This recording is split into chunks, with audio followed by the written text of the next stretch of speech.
Hello दोस्तों, आज अपन बात करेंगे कि जैसे मेरे पास मैसेज आते हैं कमेंट बॉक्स में कि उनमें बहुत सारे लोग ऐसे भी हैं जिन्होंने अभी तक अपनी टाइपिंग स्टार्ट नहीं करी है, ठीक है? उनको बिल्कुल टाइपिंग का कुछ भी नहीं पता है, ऐसे लोग भी हैं जिनके हैंड प्रैक्टिस अभी तक नहीं है, ठीक है? उन लोगों के लिए कुछ बात को बताऊँगा। देखो जैसे अगर आप है ना थ्योरेटिकल पढ़ भी लिया और उसमें पास भी हो गए, उसमें 3 गुना को लेंगे और उसमें आप सिलेक्शन भी हो गया आपका, ठीक है? उसके बाद जब आपको टाइम मिलेगा तो लगभग देखो एग्ज़ाम जनवरी में है, तो देखो आपको पता ही है कि जैसे ही एग्ज़ाम होता है उसके बाद टाइपिंग का अगर आपको कम टाइम मिला, यूँ समझिए कम टाइम मिला और कम टाइम में आप अपने हैंड प्रैक्टिस नहीं कर पाए, तो आप ये जो इतनी तैयारी जितनी मेहनत आपने उसमें करी है थ्योरेटिकल पढ़ने के लिए और अगर आप उसमें रह गए, तो आप समझिए कि आपकी सारी मेहनत बेकार चली जाएगी, ठीक है? जो आपको ऐसा होना नहीं चाहिए क्योंकि देखो आप अगर मेहनत इसके लिए कर रहे हो थ्योरेटिकल के लिए तो आपकी इस प्रैक्टिकल में भी वही मेहनत होनी चाहिए टाइपिंग के अंदर भी जो उसके अंदर है। क्योंकि अगर उसमें रह गए तो फिर ऐसा वर्ड आएगा आपके सामने कि काश! मैं इस चीज़ को कर लेता और साथ इसका मेरी प्रैक्टिस हो जाती पहले जब एग्ज़ाम में मेरे को टाइम मिल रहा था। जब अभी आपके पास 4 महीने हैं तो अगर आप 1 महीना भी लगभग आप हैंड प्रैक्टिस जमा लो, उसके बाद आप थ्योरेटिकल पे प्रैक्टिस करो। अब इतना नहीं करना आपको, 1 घंटा लगभग 1 घंटा 2 घंटा जब भी आपको टाइम मिले फ्री टाइम में जब थ्योरेटिकल पढ़ने के बाद, तो आप उस टाइम को उस समय आप उसको थ्योरी को टाइम दे सकते हो। उससे क्या होगा कि आपकी जो हैंड प्रैक्टिस है वो अच्छी हो जाएगी। अभी काफ़ी लोगों की नहीं है, लोग बोलते हैं कि ठीक है हो जाएगी, कर लेंगे। लेकिन बाद में नहीं होता है, बाद में ये याद आता है कि काश मैं कर लेता।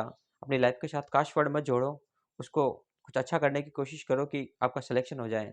ऐसा नहीं हो कि थ्योरेटिकल में अच्छा पढ़ लिया और लास्ट में आप रह जाओ टाइपिंग की वजह से। ऐसा काम कभी नहीं करना है। और मैं ये नहीं कहता कि आप पूरा टाइम टाइपिंग को दो, नहीं। आप थ्योरेटिकल पढ़ो लेकिन जो फ्री टाइम होता है ना आपके पास उसमें, अब किसी के पास ऐसे लोग हैं जो गणे हैं जिनके पास कंप्यूटर नहीं है, लैपटॉप नहीं है, तो आप एक ओटीजी केबल खरीद लो, ठीक है? मार्केट में मिलती है। आपके पास जैसा भी फ़ोन है, अगर उसके चार्जिंग अगर ओटीजी चार्जिंग में बी टाइप लगता है, तो बी टाइप की ओटीजी खरीद लो। अगर सी टाइप है, तो सी टाइप की ओटीजी खरीद लो। अगर कुछ एप्पल का है, तो एप्पल की जो ओटीजी आती है, वो खरीद लो।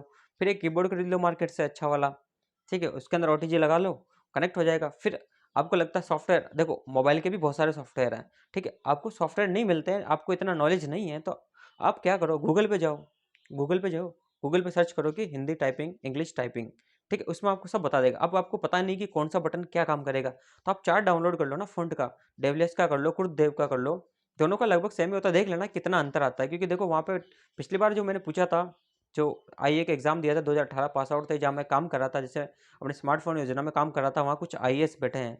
तो उनसे मैंने पूछा था कि आपको किस फ़ॉन्ट में कराई, तो वो बोल रहे देविलियास में कराई थी। लेकिन देखो क्रुद्धदेव, देविलियास लगभग वो बोल रहे हैं कि सेम ही होती है, 1-2 फ़ॉन्ट का फ़र्क पड़ता है, तो आप उस फ़ॉन्ट को चेक कर लेना कि कौन से फ़ॉन्ट का फ़र्क पड़ता है। तो उसको देख के उसको कर लेना आपको, ठीक है? आपको टाइपिंग का हाथ जमाने के लिए आप जब गूगल पे सर्च करोगे भई कि ये अपने को फ़ॉन्ट चाहिए, देवलियास चाहिए, कुरुदेव चाहिए, तो उसका आपको पूरा चार्ट मिल जाएगा। उसको डाउनलोड कर लेना, अपने सामने रखना और उसके हिसाब से टाइपिंग करते रहना। ऐसा नहीं है कि आप सॉफ्टवेयर पे करो, गूगल पे करोगे ना तो गूगल पे भी खुद गूगल अपना टाइपिंग का इनपुट देता है, टाइपिंग इनपुट। उसके अंदर आप टाइपिंग करते हो ना तो उसमें खुद हिंदी लिखी जाती है। तो उसमें भी आपको पता चल जाता है कि आप मतलब कितना कर पा रहे हो। ऐसा नहीं है कि ज़रूरी नहीं है कि आपको बड़े-बड़े मतलब पीसी चाहिए और बड़े-बड़े मतलब डिवाइस चाहिए जिससे आप टाइपिंग करोगे, ऐसा कुछ नहीं है। करने वाले के लिए कोई भी चीज़ हो, आप 10 रुपए की ओटीजी और कीबोर्ड ले आओ अच्छा-सा जिसमें आपके मतलब हाथ जम सके, अच्छा कीबोर्ड लगे आपको। वो मार्केट से देख के हाथ को प्रैक्टिस करा के वो कीबोर्ड ले आओ। उससे क्या होगा कि आपका थोड़ा-सा ये हो जाएगा कि हार्ड प्रैक्टिस हो जाएगी अभी। जब एग्ज़ाम का महीना 2-1 महीने बचे या 1 डेढ़ महीना बचे तब आप उसमें उसमें आप हैंड प्रैक्टिस कम कर सकते हो, टाइमिंग को थोड़ा-थोड़ा टाइम कम कर दो और फिर अपनी थ्योरी पे ज़्यादा ध्यान देने लग जाना। लेकिन अभी आपके पास टाइम है पर्याप्त 4 महीने हैं। इन 4 महीनों में आपको सिर्फ़ पढ़ाई तो करनी है लेकिन 1 घंटा, डेढ़ घंटा, 2 घंटा जितना भी आपको टाइम मिले, उसमें आपको टाइपिंग पे ध्यान देना पड़ेगा। जितना आप टाइपिंग पे ध्यान दोगे, उतना आपके लास्ट में ईज़ी पड़ेगा। क्योंकि लास्ट में जब एग्ज़ाम में सिलेक्शन हो जाएगा, 3 गुना में नंबर भी आ जाएगा आपका, तब आप टाइपिंग की प्रैक्टिस करोगे तो उतनी नहीं बढ़ पाएगी। क्योंकि उस समय प्रेशर होता है कि यार अब मेरी टाइपिंग आ गई, डेट आ गई, अब मेरे को टाइपिंग करनी है। तो उस समय जब इतनी नहीं बढ़ पाएगी तो फिर आप वहीं रह जाओगे। फिर सोचोगे काश! उस समय याद आया था, उस समय कर लेता, थोड़ा-थोड़ा तो मैं थ्योरी में निकल गया कैसे भी करके। लेकिन अगर इसमें निकल जाता तो मेरा सिलेक्शन हो जाता। फिर दुःख हो गया, फिर सोचोगे यार बहुत दुःख हो रहा है, क्या करूँ मैं? काश! काश! बस यही चीज़ें सुनने को मिलेगी। तो ऐसा चीज़ें नहीं करनी है अपने को। अपने को सिर्फ़ थोड़ा-सा दिमाग लगा के काम करना है। इतना मैं नहीं कह रहा हूँ कि इतना टाइम दो आप पूरा कि टाइपिंग में ही टाइम दे दो, नहीं। आपको थ्योरी में टाइम देना है, लेकिन टाइपिंग में 1 घंटा भी दो, आधा घंटा भी दो, रोज़ का डेली का दो, क्योंकि डेली हैंड प्रैक्टिस होगी ना तो हाथ जम जाएँगे। 20 मिनट दो, 25 मिनट दो, लेकिन टाइम ज़रूर दो उसको, और अभी से दो, ठीक है? हिंदी, इंग्लिश टाइपिंग के खूब सॉफ्टवेयर हैं, मोबाइल से करो, लैपटॉप से करो, लैपटॉप में भी खूब सॉफ्टवेयर है, ठीक है? हिंदी के टाइपिंग मास्टर आता है, हिंदी का आता है, सोनम कुछ करके आता है, टाइपिंग मास्टर सोनम है उसका नाम, मैंने उसमें देखा। अब उसमें हैंड प्रैक्टिस का ही बताते हैं, उसमें सब जमाते हैं, उँगलियाँ जमाते हो, पहले इंग्लिश में उँगलियाँ जमाना सीख लो। टाइपिंग मास्टर भी इंग्लिश में अपने टाइपिंग उसमें बताता है कि उँगलियाँ कौन सी उँगली किस पे रखनी है पहले, कौन सा बटन, तो उस पर आप अपनी उँगलियाँ जमाना सीख लो इंग्लिश पे, फिर हिंदी पे आओ, और हिंदी पे जैसे-जैसे वो बटन दिखाए उसमें कौन से बटन से कौन सा वर्ड आ रहा है उस पे देखो आप, और आपको कौन से फ़ॉन्ट में टाइप कर रहे हो, ठीक है? कुलदेव डेवलियास वो निकाल लो, और उसको बस बटन का प्रैक्टिस करते रहो। जैसे-जैसे आप 1 घंटा, डेढ़ घंटा, 1 घंटा, 20 मिनट, 25 मिनट ऐसे रोज़ का डेली निकालोगे तो आपका लगभग लास्ट तक अच्छी खासी धीरे-धीरे बन जाएगी। फिर जब आपको 1 महीना मिलेगा लास्ट में, 1 महीना, डेढ़ महीना, 2 महीने, तो उसमें आप अच्छे से प्रैक्टिस कर लेना, उसमें आप स्पीड बढ़ाने की कोशिश करना। अभी क्या सिर्फ़ स्पीड बढ़े या नहीं बढ़े, तो अभी सिर्फ़ बटन पे ध्यान रखने की कोशिश करो। देखो, मैंने पूछा था जो घने लोग हैं जो टाइपिंग करते हो, हम तो प्रैक्टिस कर के सीख गए। हम तो ऐसे भी क्या है कि इंजीनियरिंग से कर रहे हैं और कई कंपनियों में काम कर चुके हैं, तो हमको पता है कि वहाँ काम करवाते थे तो हम कर चुके थे। ठीक है, हिंदी का इतना नहीं पड़ा था, लेकिन जब हिंदी काम में आती है तो सीख जाते हैं। ठीक है, लेकिन जब आपके पास, मैंने घने लोगों से पूछा था, उन्होंने कहा कि पहले देखो हाथ को जमाओ और अपनी एक्यूरेसी पे फोकस करो। ठीक है, स्पीड अपना आप फिर बढ़ जाएगी। जैसे आप हाथ जमाने लग जाओगे एक्यूरेसी पे, अपना हाथ अपना भी चल जाएगा, हाँ यार ये बटन से ये आता है, ये से ये आता है, इससे ये आता है, इससे ये आता है। फिर धीरे-धीरे अपना आप काम करेगा, फिर स्पीड बढ़ जाएगी आपकी। ऐसा नहीं कि पहले एक्यूरेसी पे ध्यान नहीं दिया, पहले हाथ जमाने उस पे काम कर रहे हो आप स्पीड पे, नहीं। पहले हाथ जमाने पे और फिर एक्यूरेसी पे ध्यान दो। जब एक्यूरेसी आपकी अच्छी आने लग जाएगी और जब गलत काम होने लग जाएंगे, तब अपना आप ऑटोमेटिक हाथ काम करने लग जाएगा। फिर जब आपको 1 महीना, 2 महीना मिले, उसमें आप फिर लगातार करते रहना। 2 घंटे, 4 घंटे, 5 घंटे जितने दे सको उतने देना पहले। लेकिन अभी हाथ जमाने की कोशिश करना और एक्यूरेसी पे 20-25 मिनट निकालने की कोशिश करना। इससे क्या होगा कि आपका रिदम बना रहेगा।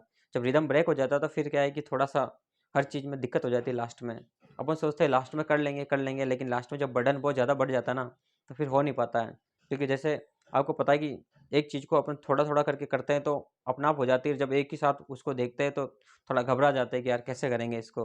कैसे इसको सोल्व करेंगे? तो वो नहीं हो पाता है। इसलिए अभी अपना रिदम बनाएँ और धीरे-धीरे स्टार्ट करें उसको, ताकि उससे क्या होगा कि आपका लास्ट में जो वर्ड निकलते हैं ना मुँह से कि कर लेता तो अच्छा रहता, वो नहीं निकलेंगे। फिर जब एग्ज़ाम में जब सिलेक्शन हो जाएगा ना, आपकी टाइपिंग अच्छी हो जाएगी ना, फिर लगेगा हाँ यार, मैंने उस समय थोड़ा ध्यान दिया तो आज शायद मैं निकल गया। क्योंकि देखो फॉर्म इतने नहीं है, 2-1 लाख होंगे ज़्यादा से ज़्यादा, और वैकेंसी आपके पास 2700 पोस्ट है लगभग। तो आपको उसके अनुसार ही काम करना है। इतना भी कोई हेवी और हार्ड एंड फास्ट काम नहीं है जितना पटवारी, वीडियो और जो अदर वैकेंसीज़ में होता है। आपको पता ही है उन वैकेंसियों में क्या होता है, कितनी भीड़ होती है। उतना आपके पास इतना कॉम्पिटिशन हो, इतना ये नहीं है। स्मार्ट स्टडी, स्मार्ट दिमाग, थोड़ा-सा स्मार्ट तरीके से काम किया तो आपका काम बन जाएगा।